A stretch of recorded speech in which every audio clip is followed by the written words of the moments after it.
안녕하세요. 사연 읽어주는 여자 사연녀입니다. 오늘의 사연 시작하겠습니다. 안녕하세요. 30대 초반의 남자입니다. 제가 겪은 어느 미혼모 이야기를 해보려 합니다. 군 전역 후 이런저런 일을 하다 적성에 맞지 않아 많이 방황했고 어떻게든 살아보려 사업을 하기로 했습니다. 많은 고민을 하다가 차린 사업은 대행업체였습니다.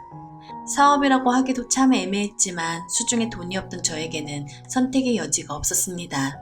대행업체라 하면 이런저런 역할을 대신해주고 보수를 받는 게 주 업무입니다.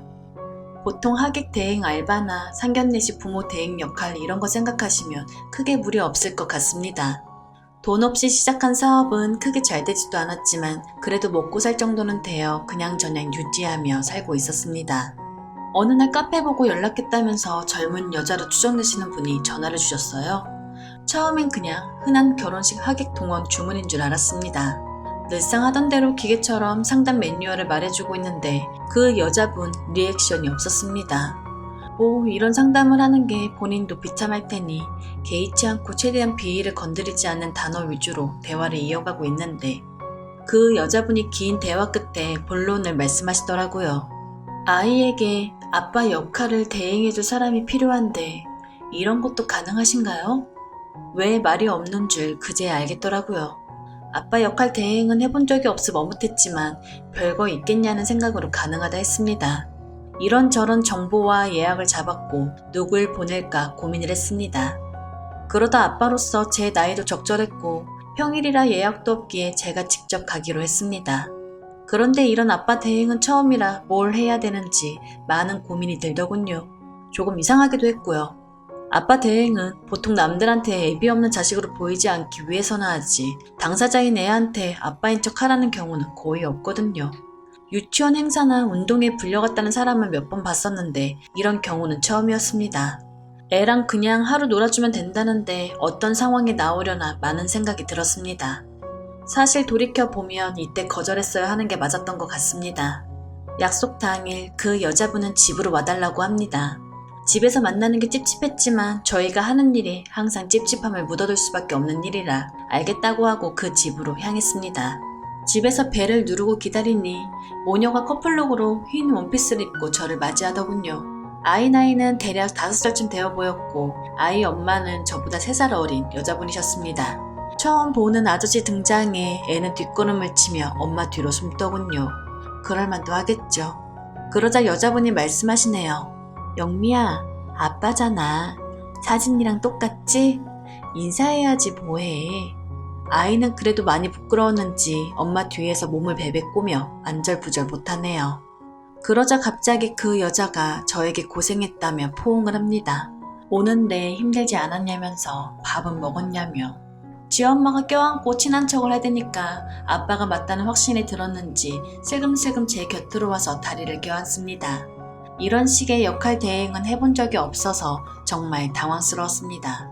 이런 건 애인 대행하는 놈들이 전문인데 전 그쪽 분야가 아니라서 복잡한 감정이 들었습니다. 그냥 엄마 아는 삼촌인 척 하루 놀아주면 될 줄 알았더만 진짜로 아빠가 되는 거였네요. 이 여자도 대책 없는 게 내가 누구일 줄 알고 애랑 단둘이 있는 집에 들여서 아빠 행세를 하란 건지. 여자 나이 갓 30에 얼굴도 몸매도 상당했습니다. 요즘이 어떤 세상인데 겁대가리도 없이 이런 일을 벌였는지 걱정이 되면서 연민도 가더라고요. 저는 이 상황이 당황스러워 혼란에 빠져 있는데 아이는 연습한 노래와 율동으로 생전 처음 보는 아빠에 대한 환영식을 마무리했습니다. 정신을 차려보니 식탁에서 밥을 먹고 있었습니다. 먹는 둥 마는 둥 식사를 어설프게 했고 아이가 눈치채지 못하게 애엄마를 안방으로 불렀습니다. 화가 나서 물었습니다. 쟤한테 진짜 아빠인 척 하란 건가요? 그냥 하루 놀아주라면서요. 엄마 표정이 복잡해지더군요. 전 애랑 놀아줄 아빠의 역할이 필요하단 말을 그냥 애 하루 봐줄 남자가 필요하다는 의미로 이해하고 왔으니까요. 굳이 사정을 듣지 않아도 지금까지 상황을 봤을 때 뭔가 기구한 사연이 있는 것 같아 보였습니다. 아이한테 진짜 아빠인 척 능숙하게 할 자신도 없지만 뭔가 죄짓는 기분이 들었습니다. 원래 일을 할 땐 내가 수행할 역할에 대해서만 듣고 끝내지 구구절절 의뢰인의 사정까지 캐묻지 않습니다. 너는 왜 인맥이 이렇게 협소하냐? 결혼식에 와줄 사람이 그렇게 없냐? 너 사기 결혼이냐? 이딴 거 절대 안 물어봅니다. 그런데 이번에 좀 알아야겠더라고요. 저야 일당 받고 가버리면 끝이지만 애는 뭐가 되냐고 물었습니다. 대답을 안 해주면 그냥 나오려고 했고요. 그러자 여자가 머뭇거리며 조심히 말을 꺼냅니다.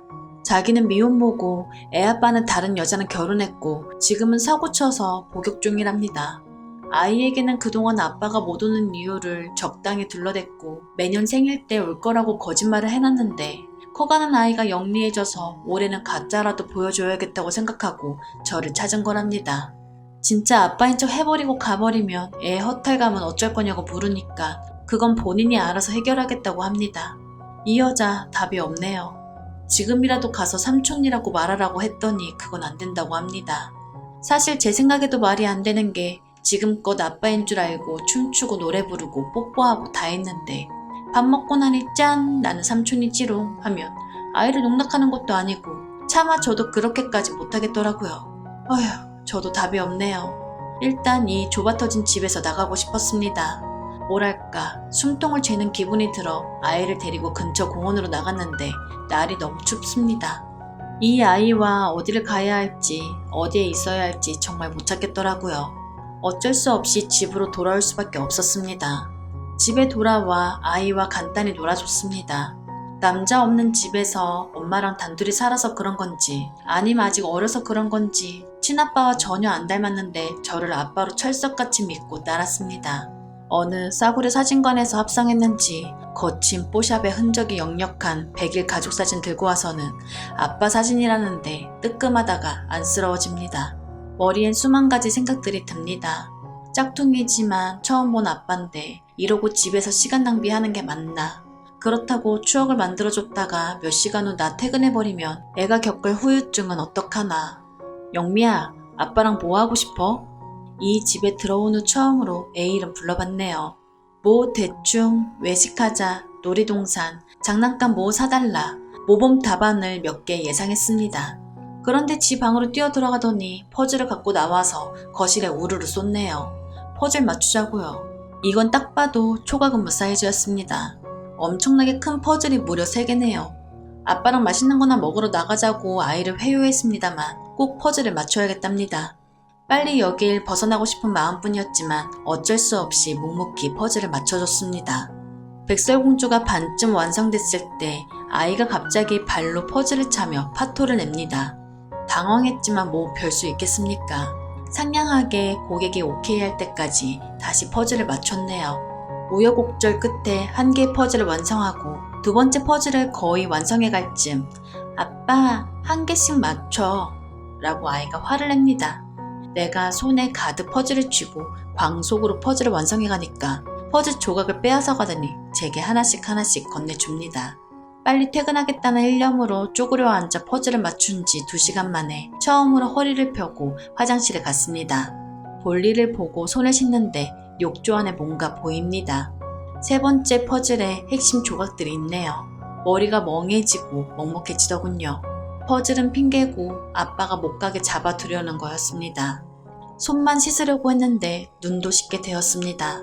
아이는 제가 갈 걸 알고 있었던 거였습니다. 제 조카들은 퍼즐을 다 맞추면 흐트러질까봐 건들지도 못하게 하면서 좋아하는데 이 아이는 무표정이었습니다.